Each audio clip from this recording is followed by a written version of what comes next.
You wanted the best. You've got the best podcast. The hottest podcast in the world.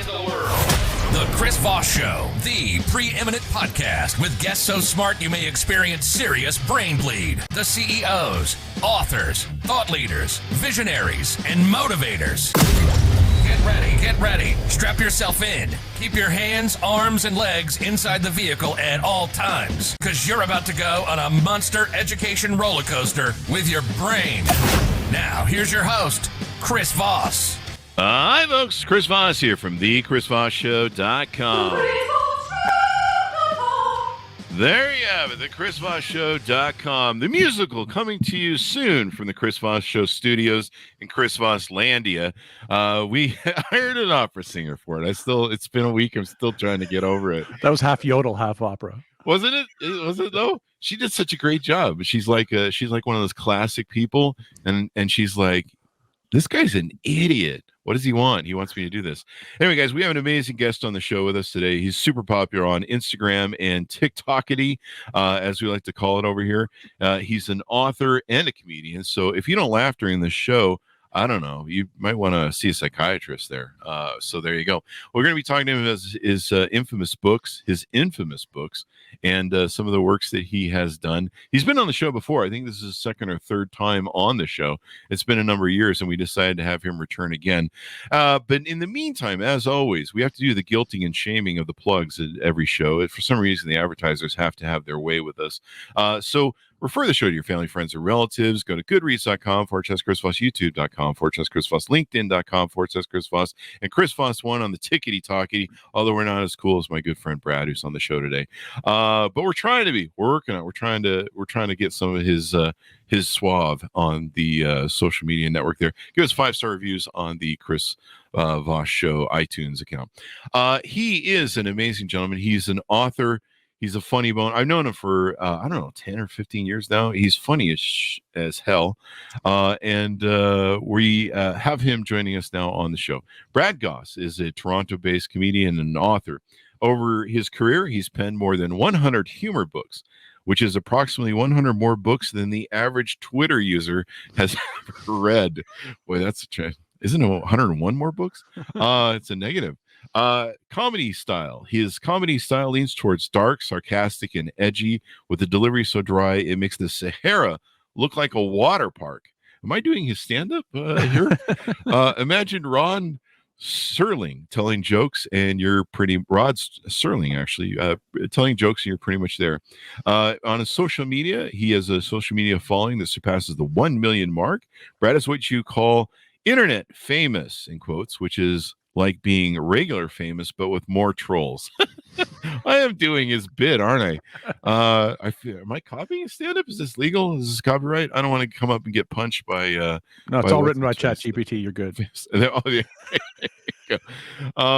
He is the mastermind between various projects like the card game Identity War and his own merchandise line. These aren't just side hustles.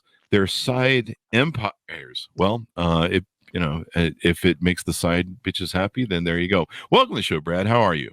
I'm fantastic. How are you? Oh, I had a line that I forgot to put into the show. I was going to introduce you as, he will tickle your bone on the delivery, but they're still there. So there you go. So, Brad, give us your .coms. Where do you want people to find you on the interwebs in the sky? BradGosse.com. That's me. It's that simple. There you go, bradgosse.com, and of course you can see he's killing on Instagram and TikTok. So, Brad, give us like a 30,000 overview of what you do and how you do it in your words. He's like, give me enough words so I can sip my coffee. Damn it. Exactly. That's basically it's a stalling technique. I understand. Yeah. I've been a comedian for just over 4 years. It's a midlife crisis lane change, and it's been good to me. I've always kind of been funny. At least I think I'm funny, and a few other people agree. So I've been doing that for about 4 years, and turned out to be, I kind of stumbled into this niche of writing children's books for adults, and here I am, 139 books deep, and no sign of stopping. Now, tell us what these books are about. What's the framing around them? So the idea this and like this started with the dumbest. It was the dumbest thing. I had this clip art company called Vector Tunes years ago, and I made some Facebook ads for Vector Tunes, and the ads were, you can do anything with our clip art, even children's books. And then it was Why Daddy Hits Mommy, a kid's guide to understanding alcoholism, and it was just like so crass, right? And you had this successful company for a long time with Vector Tunes. You were killing it, and you were funny with that. Yeah, I had a lot of fun with that business, and that was kind of born out of my own need for cartoons for my own marketing, and the ads that I created, they didn't move the needle for the business at all. Like it didn't drive a single customer, but they all went viral. And then I was like, okay, I'm onto something different here. And, you kind of got to follow the excitement. And so I made a TikTok video with the same book cover, Why Daddy Hits Mommy. And all I said was, and I just started on TikTok, and I was like, I might try a little comedy on TikTok. We'll see what happens. And I said, my name's Brad Gosse. I write books for children, but my publisher keeps rejecting them. Why do you think they rejected? And then I showed the cover of this book, and it got like 1 million views. And this was early days on TikTok. And I started reading the comments, Chris, and they were just out of control. It was like, why can't you read this book to us? Why can't we buy this book? All these questions came up, and I thought, okay, I could write this. It was just the cover, and I was like, I could write this. It's not rocket science. And so I sat down on a Saturday with my iPad and wrote out Why Daddy Hits Mommy in the style of Dr. Seuss. And then I read it on TikTok, and they were like, why can't you show us the pages? And I'm like, I got to make this. I got to do this now. It's got to be a book. Yeah. I knew how to self-publish. So I thought, okay, I'll self-publish this on Amazon. And the next time I do a video, I'll show the pictures, I'll show the pages, and I'll say, you could buy it. And people started buying this book, man. And it was just like, each time I did an iteration of that video, I'd get like 1 million+ views. And then I'm like, this is working. Like, this is working. And so, then the next time I did it, I made sure the book was ready to buy before I did the first video. And then, so the second book was Don't Bathe with Uncle Joe, setting boundaries with adults. And that one sold. And then, My Racist Gran. And then it was just like one after the other. And they're really easy to make. I have a full-time cartoonist who works for me, and so I just kind of give him a list of stuff to draw. And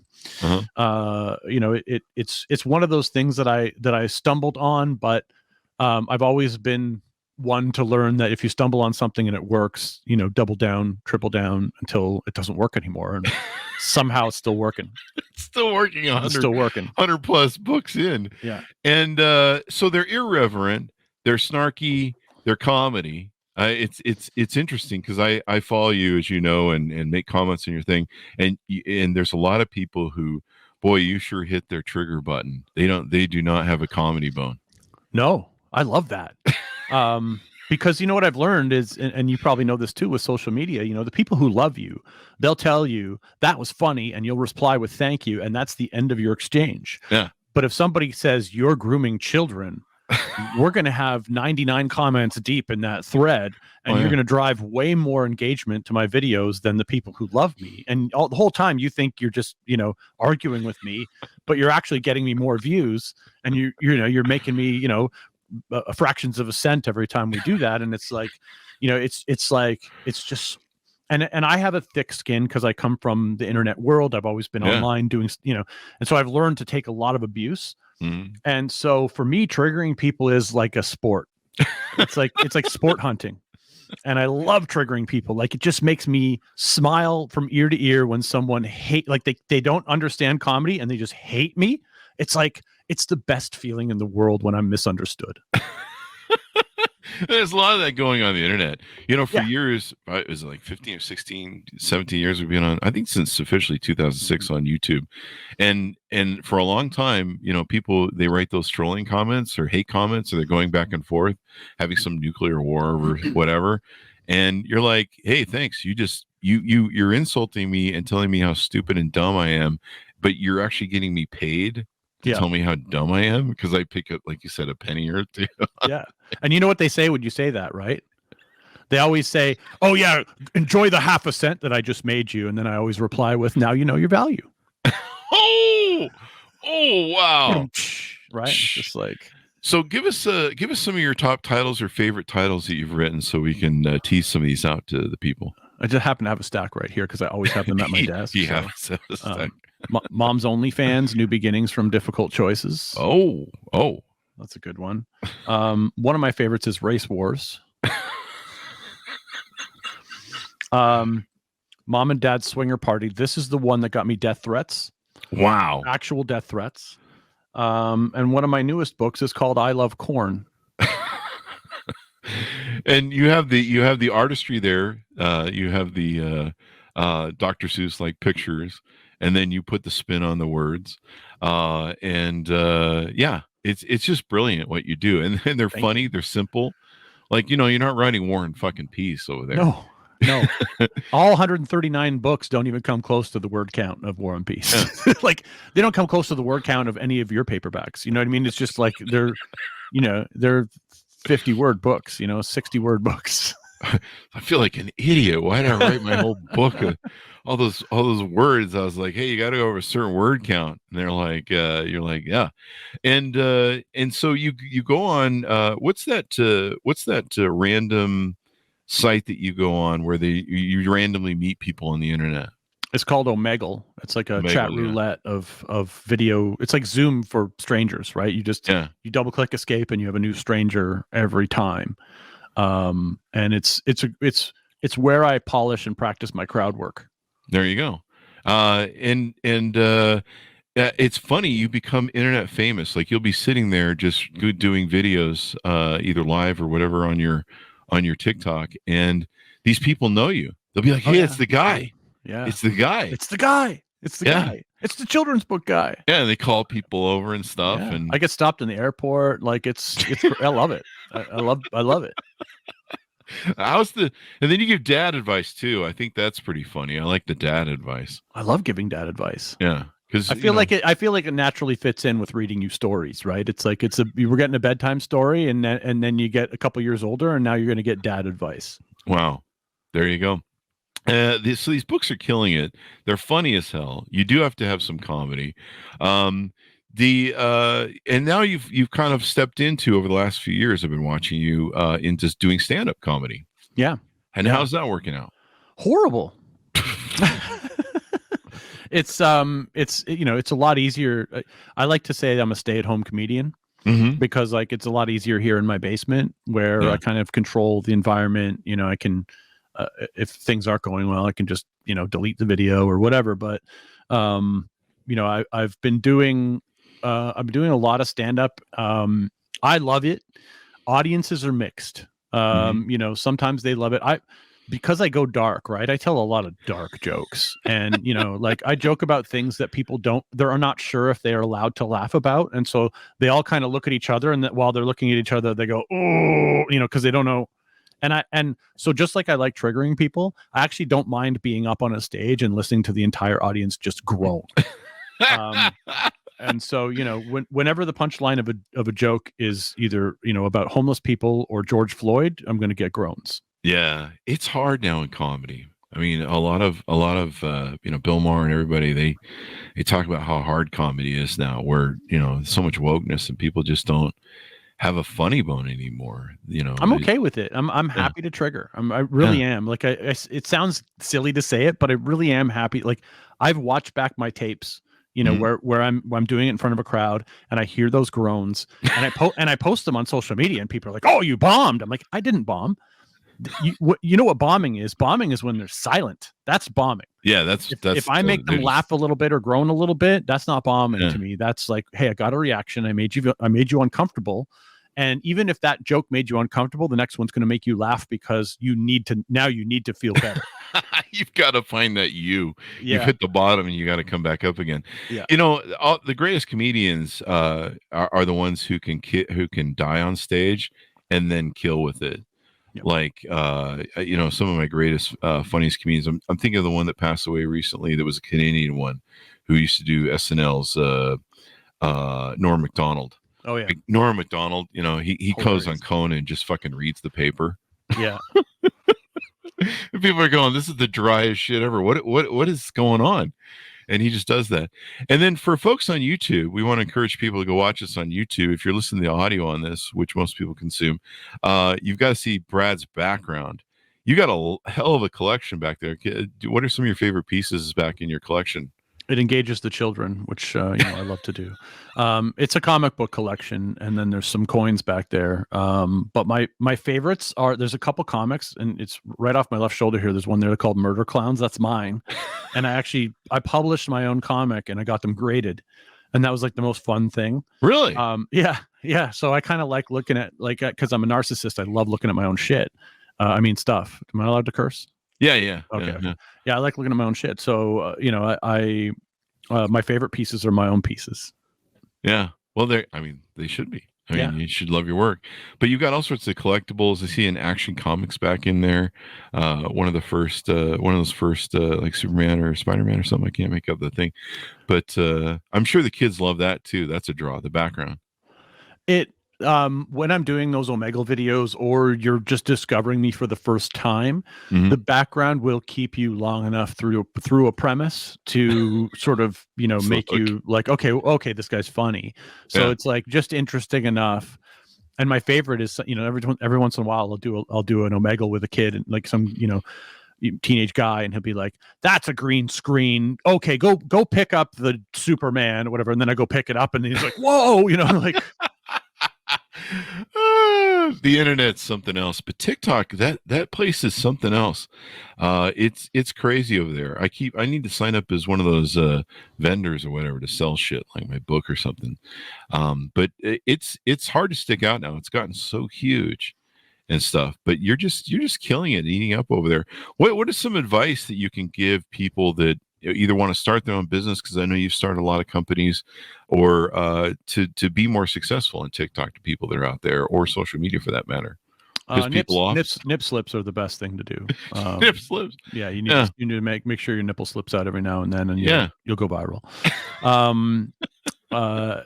You know what? It really is. It's a numbers game. I talk to so many comics and business owners too, who are like, oh, how do I kill it on TikTok? I know I've got a way. And I'm just like, okay, how many videos do you have? And they'll be like, well, I have 9 videos on my TikTok account. And I'm like, okay, you need 991 more videos. And they'll just look at me like I'm an idiot.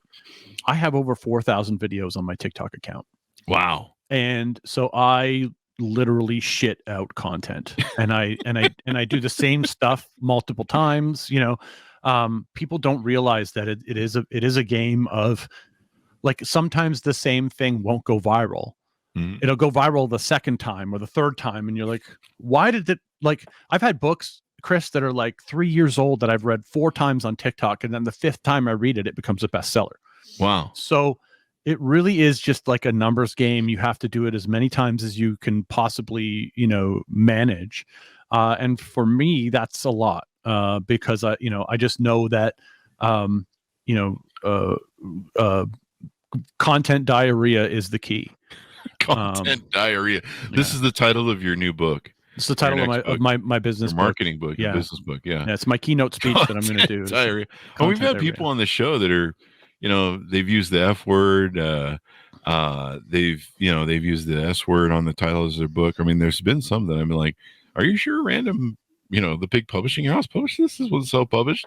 And there's one guy who's got like a whole series of the F words and stuff in him. And I'm like, I'm using the F words because I think we used our allotted YouTube swear word time. As long as it's within the first, as long as it's not in the first 2 minutes, I think. Is that what it is? It's the first 2 minutes? Yeah. Okay, there you go. First 30 seconds is hot, and then the first 2 minutes, and then after that, you're pretty good. Dude, I got so screwed by that because for like 10 or 13 years, we swore it up on the show. Yeah. And then one day they decide, hey, we're YouTube, and we just joined the Mormons, and we don't swear anymore. And I was like, what the fuck? Yeah. And they're like, yeah, all that old content? Yeah, that's all screwed. And you're just like, thanks for helping us build the company. Yeah, thanks. yeah. We're $1 billion company now. So what's the future hold for you? What any plans in the future? You're just going to keep making new books and pissing off more people? Basically. One of the things I started doing this year, over and above stand up, is I started creating fake products that don't exist, and I I went really viral with a product called Baby Mute. Right. And it was basically, I used AI, which is unbelievable. Like AI, if you're a comedian, you're not using AI, you're an idiot. It's like, I was able to create this. I had this idea for like a mask that a baby would wear so that it would silence their cries, so they could still cry, but you wouldn't have to listen to it. So I used AI to create this image of this baby that looked kind of scared, and it had this mask over its face. And I bought babymute.com. And I used ChatGPT to write the copy. I told ChatGPT, I'm like, hey, I got this product. It's called Baby Mute. It muzzles your baby's cries on long flights and movie nights. Here's what I want to do. And it wrote sales copy for me. It did like long form sales copy. I dragged a bunch of images in, and I made this like really basic 1-page website. And within a week, it went viral on Reddit, viral on all social media platforms, and I put a phone number, I put a Skype number at the bottom of that website for the first like 4 weeks. And Chris, so I launched it on a Tuesday, and on Friday morning, every radio station in America was calling me. Oh, and yeah, you like, won. And they were just like, hi, is this Baby Mute? And I was like, yes, and they're like, well, tell us how it works. And I would say science. And I would just have these like stupid 1-word answers, and they loved it, and they just they hand it up, and then they'd be like, okay, really, is this Brad Gosse, the comedian? And I'm like, yeah. And they're like, oh, we got so many questions for you, Brad. Thanks for joining us. And it went so viral that I was able to like leverage it into a blue check mark and all these other cool things that, oh really, like vanity things that people want, on social media.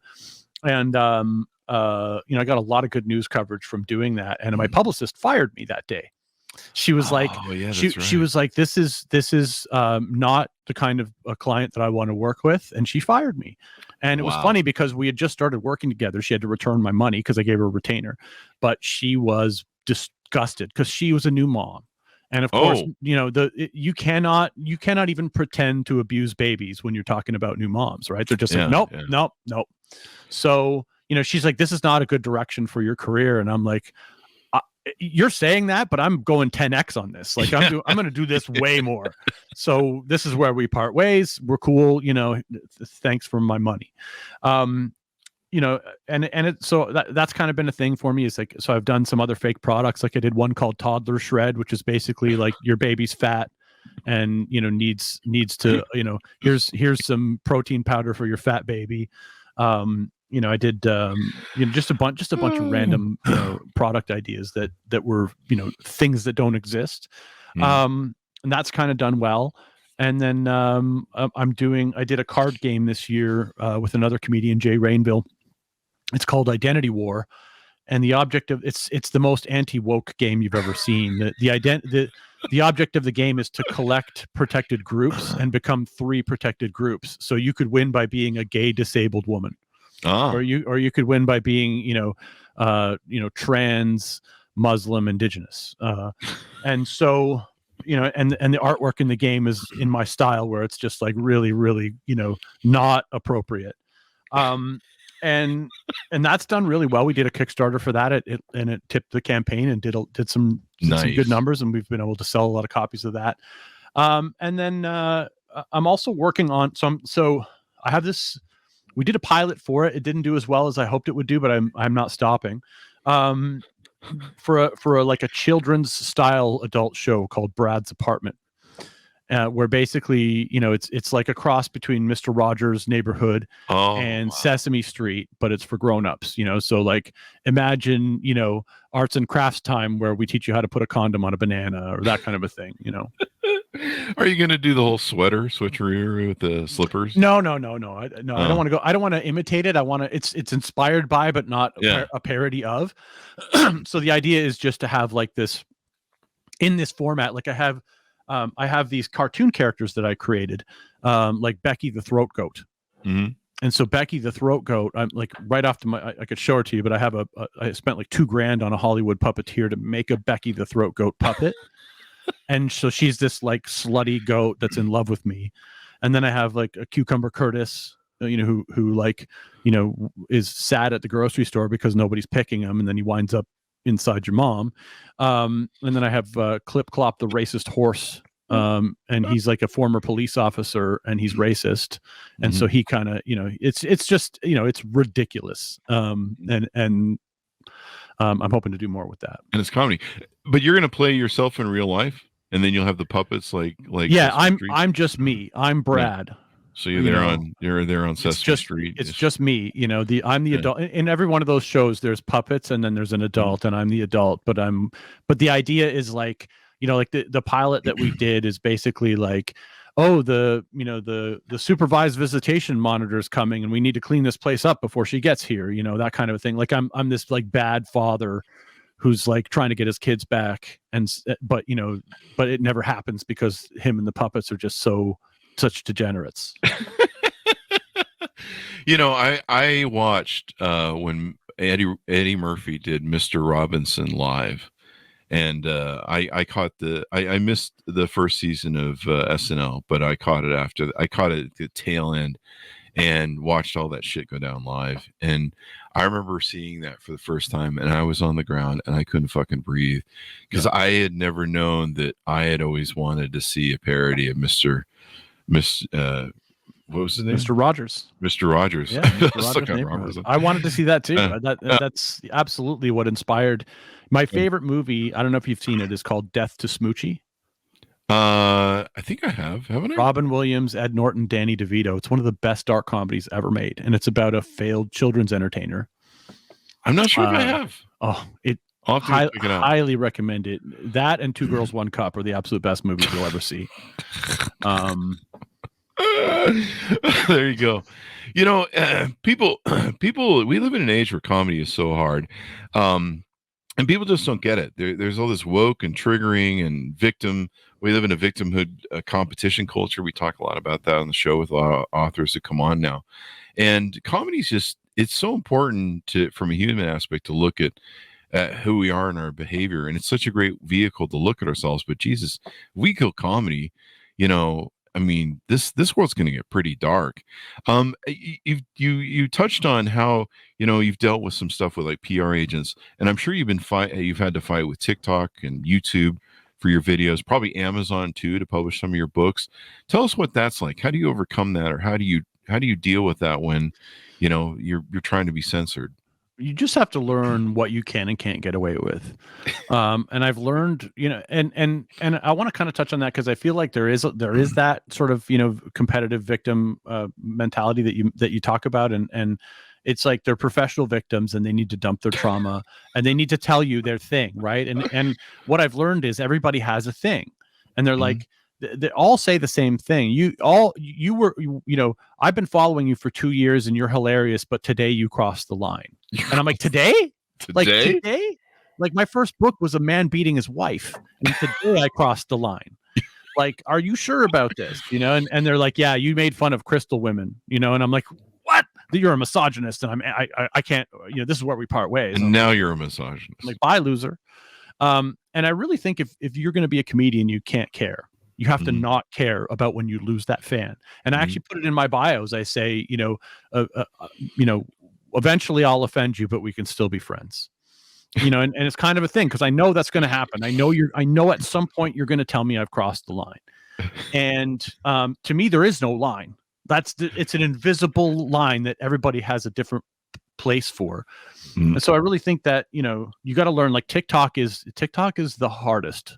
So TikTok is, when you think about like the snowflake mentality of like, I'm easily offended by this and I don't want to see it. I need to rid the world of this thing that upsets me.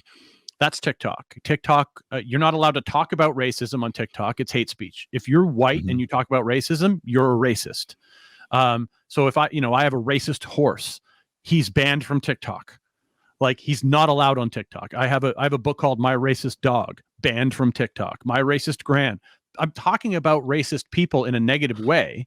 Yeah. But they're banned because the stories contain racism.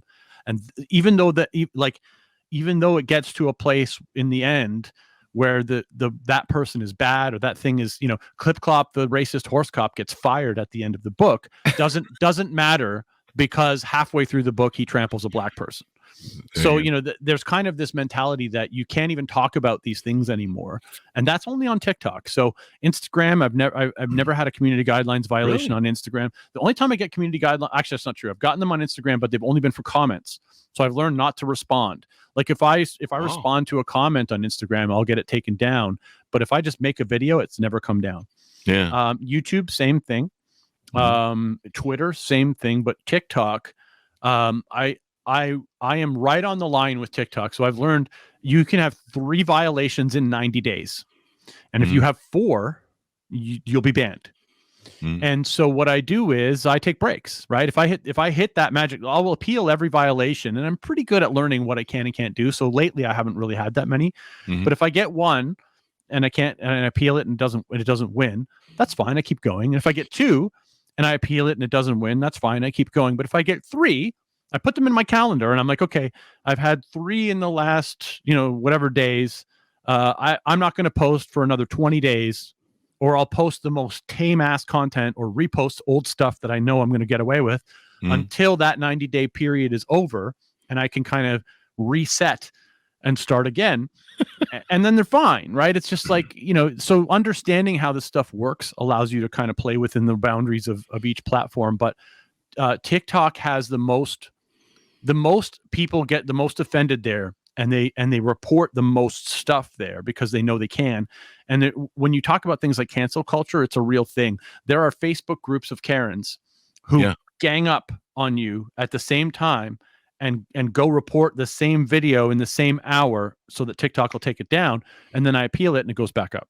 Yeah. So I was going to say that there seems to be these bands of people that go around and shut you down. I've seen a lot absolutely the amount of and message to those people. I'm so grateful that you give me so much of your time because I can't imagine giving 1% of any hour of the day to anything that I don't like. Like if I don't like something, I just keep scrolling, man. Like I got no time for stuff I don't like. And the last thing I would do is put energy and effort into trying to remove something from the fire hose of content that's out there that I don't like. Because somebody must like it. So whatever, you know what? Put whatever you want up. Yeah. And it's funny what you hit. There's so many different things you've written about and so many controversial stuff you can choose from. Recently, you wrote that book. You alluded to it. Mom's crystals won't save your pop. And you're just basically, my understanding is, I haven't read the book clearly. I guess I should have. I have the audio book. It's 30 seconds long. The audiobook's 30 seconds. Yeah. Why did that? I listened to it when I'm peeing. Why did that book hit some nerves? I was surprised that it did, to be honest. Every once in a while I write a book and I'm like, this one's tame. This one's not going to ruffle any feathers. It's just funny to me. And maybe some other people will find it funny. And the idea, the concept behind the book is it's this woman that's big into woo-woo crystals and her dad's dying of cancer. And she thinks that, rose quartz is going to cure it. And of course the doctors are like, no, he needs chemo. And she's like, amethyst, and it's just like, wow. And I really thought nobody was going to attack me over this book, Chris. This book, I've been called misogynist. I've been called a woman hater. I've been called, people are like, and here's the funny thing, because TikTok I have a book called Religion, Controlling People with Mythical Fear, and TikTok banned that book because it's anti-religious. Really? Yeah. So then a lot of people are like, you don't have the balls to do the same thing about Jesus. And I'm like, actually, I have that book. It's just been banned by TikTok. And they're like, what? So people have called it like, and like racist or misogynist or anti-religious, like they're like crystals is a religion. But my favorite are it's always men, right? Who say, well, clearly you hate women because only women like crystals. And I'm like, well, that's a sexist comment because I'm sure there's men that think crystals are healing too. Like, so, but I didn't really expect controversy over that book. And then I got it. Right. So sometimes I write books with with a low expectation of triggering, and then they trigger. I'm just like, this is the world we live in, that like why daddy hits mommy has less anger than the crystal bitch book. And it's just like, for some reason, you hit these nerves with people and they just get so agitated. And the funny thing is when someone's agitated, their expectation is for you to get on your knees and beg for forgiveness. Yeah. It's really, and when you don't, they lose their minds. They're just like, what do you mean you're not apologizing? Because that's what they're expecting. They're expecting, because I kind of consider myself, and not that this is the right thing to say, but I kind of consider myself uncancelable because I don't have a job. I don't work for a TV network. True. Yeah, I don't have I don't have an agent. Anybody, like, I self-publish my books. I self-publish my videos. Everything's vertically integrated. There's nobody in between. You can't call up some network and have me fired. You've had people probably try to do that. Yeah. It's funny, when I used to have a company, I was listed on the website as I think they just thought I was an employee of the company. So they would call the Vector Tunes number, and I would answer the phone, and then they would be like, "Do you know that your employee Brad Gosse is a misogynist, and he is making hateful videos on TikTok, and he is ruining the reputation of your company?" And then I'm like, "Well, it's me, it's Brad." Oh, and then they're like, "Well, let me talk to your boss." I'm like, "Well, I'm the owner of the company. What can we talk about?" And then they hang up because they're like, "Oh, I needed somebody to fire this guy today, and it's not happening, so I'm going to go somewhere else and try and get him canceled." You know what just struck me is those simps, those men that are hitting you, or just anybody really who are trying to troll you and abuse you and trying to cancel culture you. That's bullying. And these are the people who are usually against bullying. They're running around going, "We shouldn't bully." Yeah, but they're the ones. They're doing the biggest the bullying. bullies. They're the biggest bullies. Isn't that interesting? That just clicked in my head. Yeah, they are. They're the biggest bullies because they literally gang up on you to try and make you lose your job. And to them, that is totally justifiable. Like, imagine thinking somebody said some words that hurt me. I need to take food off of their family's table. I need to starve that person. Mm-hmm. Yeah, it's really gotten out of hand, and it's really sad when men do it, because the simp culture that we have, this incel simp culture, is something that I'm just fighting against, as you know. But to see them, their only strategy to be able to get women is to be able to try and stand up for just stupid stuff. Oh, you're going to offend women. We're gonna defend them, and women don't care about those guys. That doesn't work, by the way. Yeah, that does not work. So it's just it's like they think it's going to help their profile, but it does not. No women are coming knocking because you're standing up for them in a comment section on TikTok.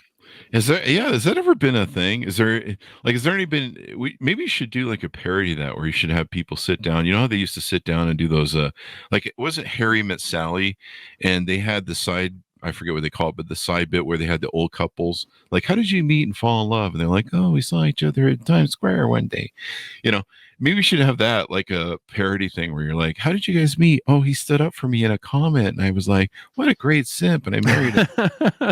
I have a book called "Daddy's a Simp, Don't Expect Much Inheritance." Yeah, there you go. Right. There you go. But yeah, it's really interesting. But this is why we need comedy more than ever. I mean, this is why it's so important, because we need to laugh. We need to look at things. We were talking about this yesterday on the show about great comedians who can take and look at all the sides of something that's maybe controversial, what we see is controversial, and be able to frame it so that we can go, "Hey, both sides are kind of stupid and weird, and why do we do that? And it's all hypocritical, and we're all kind of full of shit, and maybe we should grow the fuck up." One thing I was going to say too is, do you ever have people that come back to you that you offend? We talked about how there's that moment that you finally cross the final bridge with them. One thing I would find on TikTok is I would find people talking about me on TikTok with each other, and they'd be like, "Yeah, that fucking Chris Voss, he said that one fucking thing, and I hate that dude. Yeah, he's a real garbage person." You see, like, the whole back and forth on TikTok in public. Yeah. And what's funny is they'd always say the same thing. They always be like, "Yeah, but I still follow him. Why do you still follow him?" "Because I want to see the car crash. I want to see when he hits the wall." We can't wait to see what he's going to say next. Yeah. It's the Howard Stern effect, right? Yeah. And you're like, you're still watching me. And I've had people convert. I've had people come back to me and go, "Hey, I finally got it. I finally got you. I finally got over it. Let's be friends again." Yeah. And so I imagine there's a whole host of people that you have that, maybe there's this. They don't admit it. They won't tell me. I've never had anybody, 0%. Nobody has ever said to me, "Oh, I'm back." Mm-hmm. They may silently follow me back, but but I have read those on, like, I have a lot of negative comments about me on Reddit, and a lot of people will say that kind of stuff where they're like, "Well, I just continue to follow him because he's such an arrogant prick that I can't wait to see what he's going to say next." And I'm like, And they're secretly laughing at some of the stuff. They just can't give you up. They're No, like they can't. ex-girlfriends. Yeah, they can't give it up. They can't. Just can't quit you. And I love that. I love that. It's I want to be funny how that unquittable. works. There you go.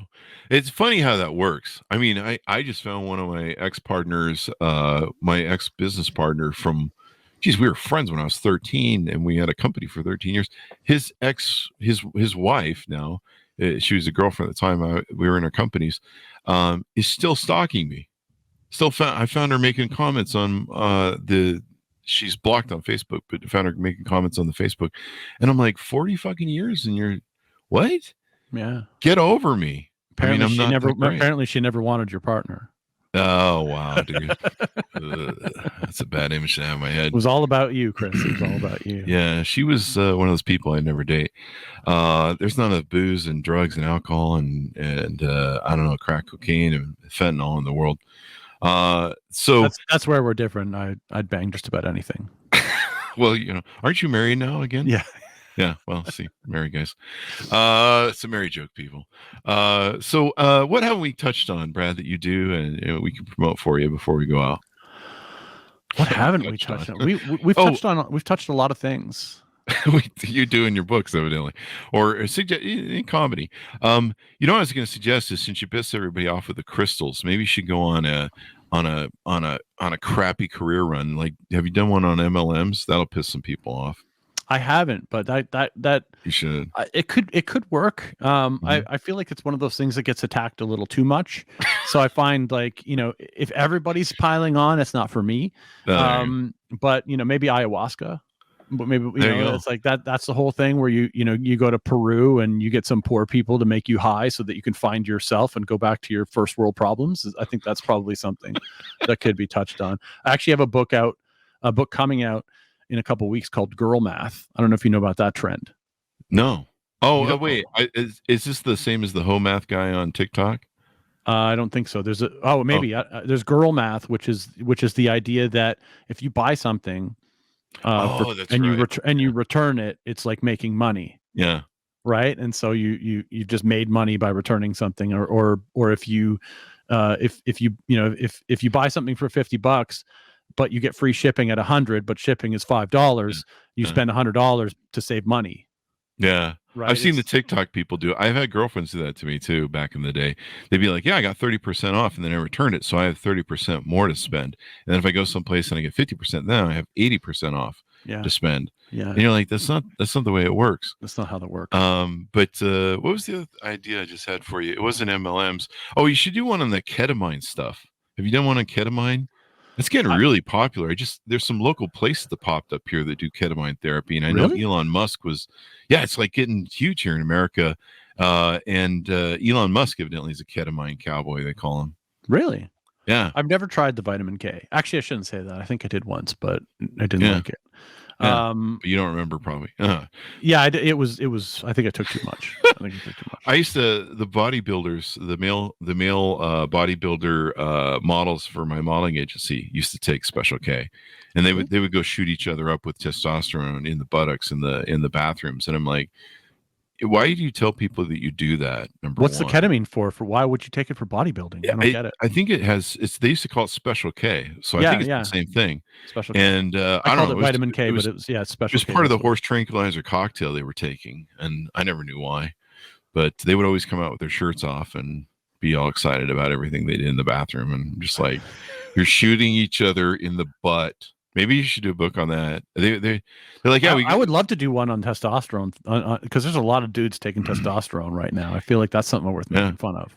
There's a Liver King guy who had the whole conundrum. Have you seen that one guy that he's really young and he's getting some shit right now because he's kind of new on TikTok, and he's taking so much he can barely freaking breathe. Oh, yeah. And people are kind of throwing shit. They're like, dude, you're going to kill yourself. It's crazy. Where does it even come? If you're taking testosterone, are they synthesizing that, or are they taking it from like horses and stuff? Like, where is it coming from? I don't know. I'm kind of I'm reaching that point where I've got to make a decision. The problem with testosterone is once you start, you can't stop. And it makes you aggressive. Like I have a buddy that does it. Yeah. And he's at first couple weeks he was swearing by it, but he kept telling me I had these aggressive thoughts.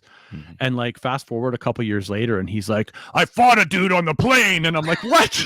And he's just like, I'm on the no-fly list. Yeah, he got up from his seat too early and I told him we're gonna scrap and I'm like, what do you do? What? Like you're a grown man, you're picking fights in the airport. Yeah. Oh, dude, when I had my modeling agency, my girls would date the male models and they would have roid. And every now and then, not all guys get it, but some guys get roid rage really bad. And that's my worry because I'm already aggressive enough as it is, and an asshole. So narcissistic tendencies. So I think I'd have a problem with it. But yeah, the roid rage is like so out of fucking control. I love narcissistic tendencies, by the way. Yeah, I feel like it's one of those things that's like everybody diagnoses us as narcissists, like men in general. Women, nobody ever says my ex-girlfriend is a narcissist, but everybody says my ex-boyfriend, my ex-husband is a narcissist. And it's like everybody's a mental health expert these days. But I feel like there's a healthy, there's like a healthy amount of narcissism required for you to be good at your game. Yeah. Right? It's like you kind of got to be like, I'm 100% honest here. I'm full of myself. I think I'm awesome. Right. And I really don't but I also do have empathy for some. And but I feel like it's okay to be that way if you're cool with it. Like, people you hear a lot of people who are like, you have to detach yourself from your ego. And I'm like, no, I need to feed my ego every morning. Like I need to get up and I need to pour myself a bowl of ego and put it in my mouth because I'm having some right now in my coffee. Attaboy. Yeah. Yeah. You got to feed it. If nobody who's at the top of their game is walking around with no ego. Mm-hmm. Like it just doesn't, unless you're, some, Zen master guru guy. I feel like there's a healthy amount of ego required and you need to kind of be, at least 10-20% narcissistic to pull it off. Because especially in comedy, some of my favorite comics are absolute monsters. They're assholes. And, Bill Burr is a great example. I mean, his rants are epic. Yeah. Those are coming from a place of honesty. He's not having that written for him. That's coming from his own feelings. And, I recently quit smoking cannabis like 3 weeks ago. Oh, really? I'm sorry. And I'm sorry too. I'm going through I'm having the worst time. Like people are like, oh, you're going to feel so much better. Dude, I'm having the worst nightmares. Really? Like I had I'm going to tell you about this. Okay.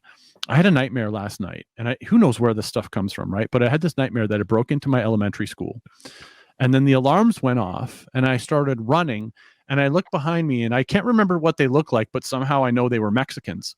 I was being chased by Mexicans and I woke up screaming because they were beating me to death. I was being beaten to death by fictional Mexicans in my dream. And I'm like, these are the most vivid dreams I've had in like 20 years because I smoked cannabis for 20 years. Had you had tacos that night or something? No, that's the weird thing. I don't even like Mexicans. I mean Mexican food. And so it was this weird thing, right? Where it was like, I had this, and then I went to sleep and I had this dream that I robbed my own father, and I'm like, and I'm like, this stuff is so far fetched, right? Because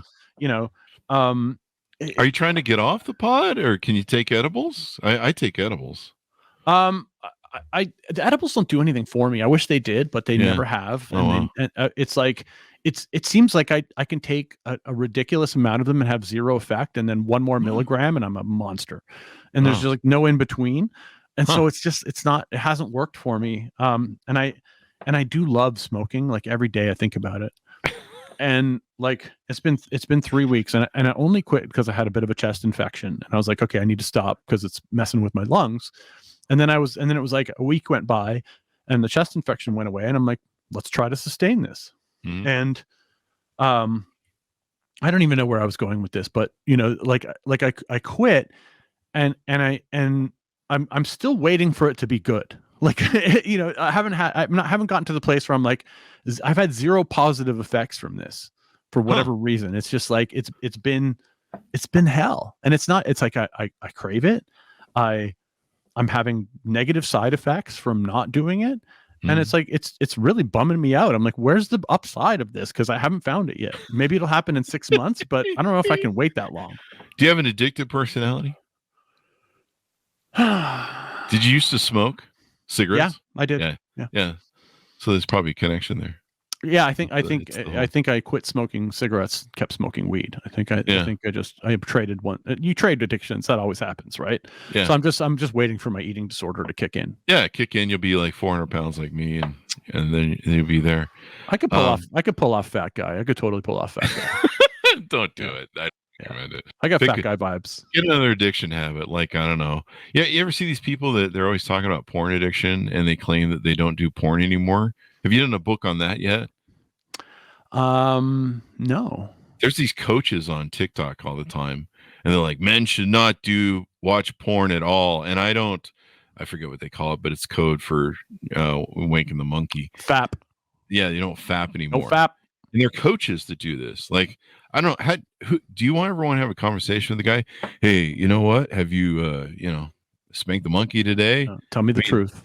It's kind of weird. Like, tell me the truth. I mean, I only have those conversations with my priest because I feel like monkeys are doing it all the time. Monkeys are constantly masturbating, right? Yeah. And it's just, once they figure out how to do it, they just never stop. Yeah. So I feel like that addiction is as old as time. I don't think that's an addiction. That's just self-pleasure, and doing that as much as you can. I feel like there's no, I mean, at some point you're going to hurt yourself, right? So there's always a line, right? So there's always a line for too much masturbation.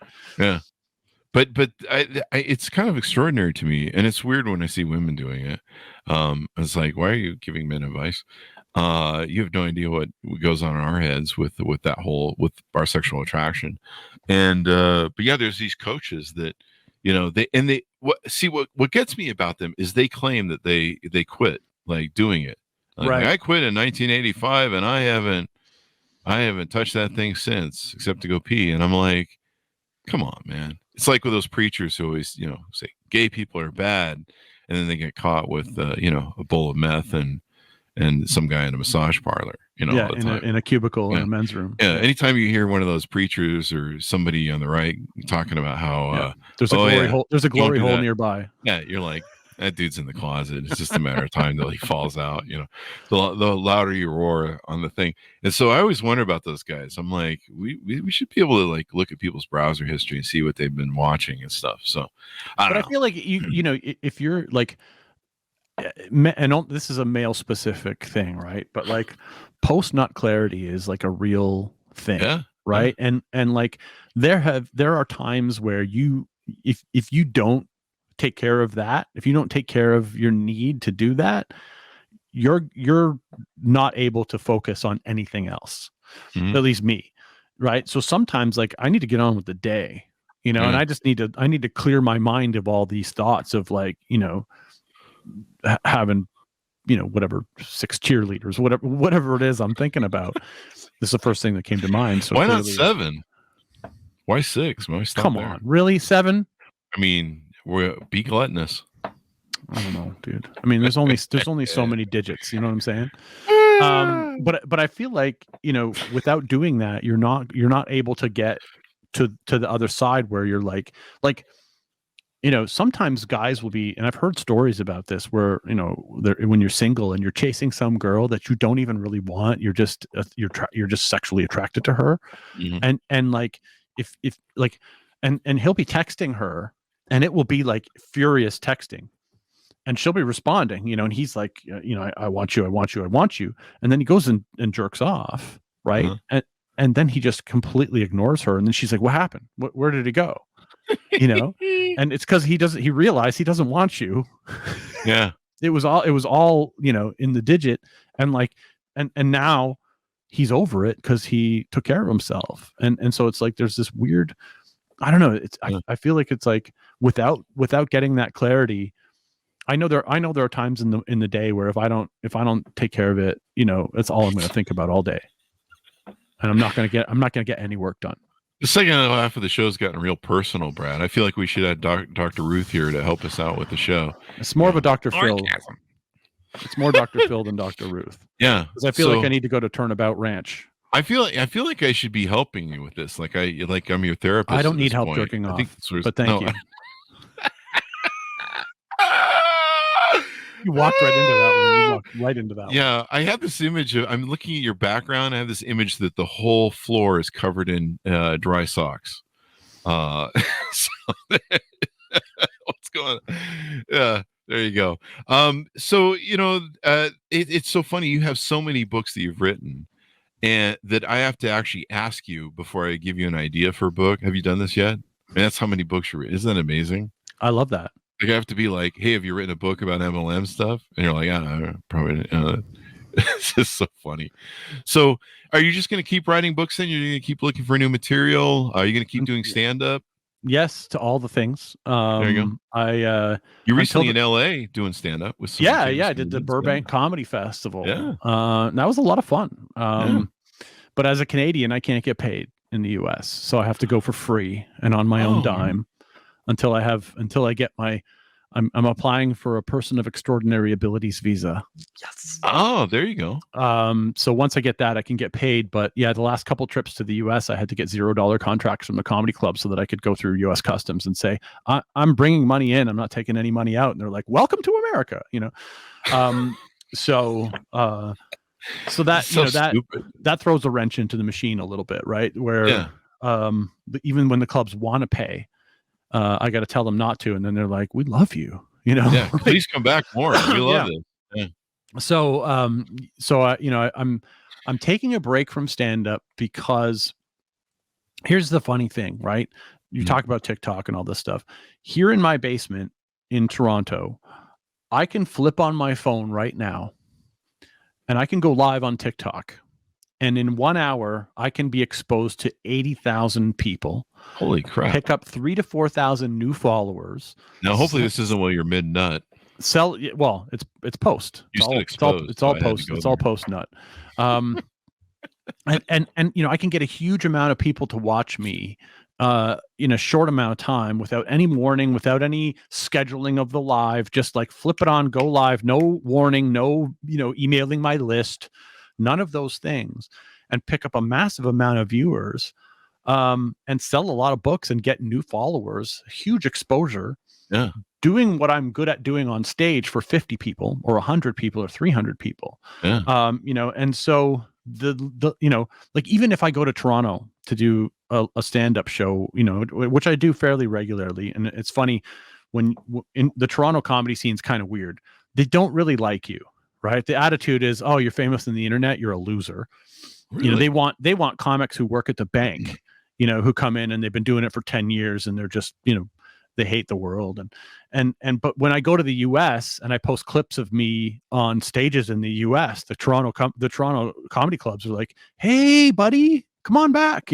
Like all this. It's like when you have a girlfriend in high school and then you go to camp and you bang somebody else. She just wants you more. So it's like, so you come back and these clubs want you and you have a good time doing it, but it's like, okay, so for me to go, like, I'm going to go do some gigs at the end of the month in Toronto, and I'll do like maybe 15, 20 minutes. Right. So I got to get in my car, drive to, the club 45 minutes away, pay for parking. I'll probably go out for dinner. I'll probably buy a drink at the club. I'm out a few bucks, which I don't care about, but it's like, I'm out this money and then I do this gig and I might get nothing, or I might get $20, or I might, depending on the venue, I might get $150. It's not a lot of money to do stand up. I do it just for the laughs. But that's the whole point, right? Is you do it for the live laughs, but the net result is exposure to maybe 50 or 100 people that have never heard of me. Yeah. Or I can flip on that live, and in the amount of time it takes me to drive to the comedy club, I can pick up 3,000-4,000 new followers. That makes more sense to me. And a lot of people are like, yeah, but you can't compare them. But the problem is I am comparing them. Yeah. And it's a question of return on investment of time. And so, I do both. Don't get me wrong. Yeah. On the day that I'm going to when I go to Toronto and do a club, I'm going to go live on TikTok that day anyway. So it's, I do both, but the amount of effort that I put in here in my basement is way more financially lucrative than the amount of effort I put going on a plane to Los Angeles. Yeah. The ROI of time. I've always wondered about that about comedians because they spend a lot of time flying and going from city to city, and sometimes you play some weird places and some backwoods places and stuff. But if you can kill it on TikTok, like why not? Yeah. There's a lot of comedians doing well with their own podcasts. Some famous comedians, they've got HBO shows, but they're actually probably doing better on their podcast. Oh yeah, absolutely. Than they are doing the thing. They get way more money to read a promo than Yeah. their entire Netflix special will pay them. Yeah. And sometimes there's one comedian I know, I won't mention, but his podcast is actually funnier than his stand-up. At least I think so. Oh, you got to tell me who he's that got is. He's got his wife on. You may know. He just Tom came Segura. out. Yeah, I think so. Yeah. Oh, dude, he's one of my favorites, dude. His wife, having his wife on there and them going the banter back and forth is what makes it funnier. Yeah. Because his wife's a comedian too. Yeah, Christina. Dude, I think they're two of my favorites. I mean, I'm not gonna lie, I think Christina's hot when she gets dressed up like a goth girl. Oh my god, goth Christina. I think we know what you were into in high school. Oh my god. Yeah, I can see how she was really hot a long time ago, but she's cute now. But yeah, I watched part of his stand-up and I was just like, yeah, it's good. I'm not really, it wasn't vibing with me. I don't know if it was the timing or what, but yeah, his podcast, I love it. And of course it's on TikTok and killing it over there. So yeah, there you go. So final thoughts as we go out, final pitch to the audience to pick up your books and everything, Brad. Pick up my books and everything. Or else. Yeah. Look for the stuff that's going to offend you. Look for the stuff, that's going to make your mom use the C word when you open it, when she opens it on Christmas Day. What? Give it away at Christmas. There you go. I didn't even think about that. Yeah. One of my books last year was called Mike Hunt Smells Like Fish. And Chris, that was another one of those books I didn't think. I was just like, my cartoonist was like, hey, I need some extra work. And I had this, dude, I sat on this idea for 18 months. And this is how stupid I am. I sat on the idea for this book for 18 months and it sold better than all my other books combined. Oh, yeah. I published it in September last year and it got to number 40 on Amazon, all products. Wow. And just sold a stupid number of copies. I thought I was doing well, and then I published that book, and I was like, wow, this changed everything. And, people bought it for one reason, because they wanted to make somebody open that book and say the words Mike Hunt at Christmas. You see people that do that on YouTube and TikTok for years, where they'll go into the Starbucks. Yeah. And they'll have them put some sort of thing that ends up being that. Comedy just never fails. And if you can't laugh in life, people, please seek mental help. Here's one more. My clit shouldn't be hard to find. Hopefully there's some instruction there, because I know a lot of guys that need that help, evidently, from what some don't even think it's real. Yeah. Anytime I'm dating women and you hear about their exes and their ex lives, and you're like, wow, how did you stay married for 20 years? Well, they're just telling you that because they want you to try and find it. Oh, I find it. Yeah. Yeah. I've been single all these years and happy for nothing. I know how to find my way. I know where the parts are. I know where the parts are. I read some books early on. That's the real key. They have those anatomy books, and then I always subscribed to Playboy when I was young. So there was that. But yeah. So it's been fun to have you on. Let's not wait. I think it was like 7 years ago we had you on the show. Last time I did your show, the entire country of India was trying to kill me. Do you remember that? I don't remember. They stole one of my some Facebook page that's like super popular in India with like 10 million followers or something. Stole my graphics for their logo. Oh. And I contacted them to take it down, and they were like, no. And so I reported them, and then they got their Facebook page shut down. And then they were like, please, sir, please tell Facebook to put our page back up. And I was like, no. And then they went to some other page and they told dude, it was like, you want to get canceled or you want to go viral, piss off the entire country of India. And it was and I remember you and I talked about it. It was like kind of at the peak of when it was happening. And I was like, wow, this is like a crazy time in my life for me to do a podcast with you. And I was just thinking about it the other day. I was like, wow, I'm gonna do Chris Voss Show. And the last time I did it, I was being like completely like inundated. Like it was coming from everywhere. Like, it came from everywhere. And so I think it was like 7 years ago. It was like 2017. November 21st, 2017. There it is. There you go. So what, how was it? 6 years? Yeah, 6 years ago. Holy crap. Yeah, you're up for the 6-year anniversary there in another month. Well, it's been wonderful to have you, and I'm glad to call you a friend, Brad. We have the same sort of dark humor and narcissistic, probably dark triad tendencies. So there you go. We like pissing off people. I have people write me about some of the stuff I post on Facebook, and they're like, you have a lot of anger about simps and what men are doing. And I'm like, I really don't. I just write stuff to piss people off and pissing and entertaining. Like, I'm just here to entertain. Like half the stories I tell, I'm just like, I'm not angry about them. I just think they're funny stories. Yeah. And I'm like, look how stupid this is. Look how hypocritical this is. I mean, most of my stuff is about hypocritical stuff. And people mistake anger for, when you point out stupidity, they mistake it for anger. It's so hard because I'm like, do I need to write it different, or did they just not get it? And that's why all my stuff is private now, because most of my friends get me. And they're like, yeah, he's doing his shit stuff. And I do try and incorporate that comedic thing where as a comedian, you do sprinkle some truth bits that are going to hurt. They're going to be painful. Who's the comedian he's gotten canceled? He's tried to get canceled a few times on his Netflix because he talks about transgenderism. Yeah. David Chappelle. And he's so good at that, making, he'll bash everybody. He'll go the full circle on everybody involved, but he'll jab you with some stuff. And Chappelle has two things that I don't have. Mm-hmm. One is blackness, and two is fuck you money. Right. And when you have fuck you money, you can say whatever you want. That's true. Right. He lives in Ohio, nobody's coming for him. And so he can say whatever he wants, and he's got enough money to keep him and his entire generations of his family in comfort forever. I aspire to have the blackness. There you go. And the money, and the fuck you money.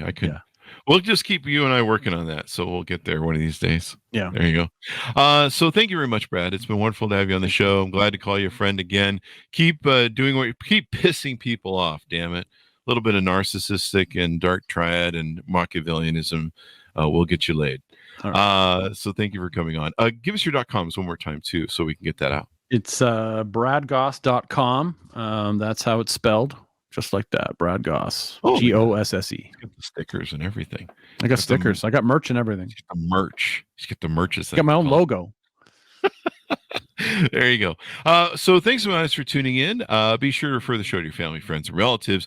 Get them as smart as you are. That way, when you go to Christmas dinner and Thanksgiving dinner, you don't have to put up with their stupidity. Plus, order some of Brad's books and give them away at Christmas. What a great thing to have. I'm gonna buy some for my coffee table, so when dates come over, they're like, "What are you reading there?" And then they'll leave. Literature. So, and maybe I want them to leave. That's the whole point, because there's a certain point of that relationship where you're like, it's time for you to go. It's been a week. Yeah. So there you go. Go to goodreads.com/Chris Voss, LinkedIn.com/Chris Voss. Are these on Goodreads, by the way? Yep. There you go. Chris Voss 1 on TikTok and Chris Voss on LinkedIn. Thanks for tuning in. Be good to each other. Stay safe, and we'll see you guys next time.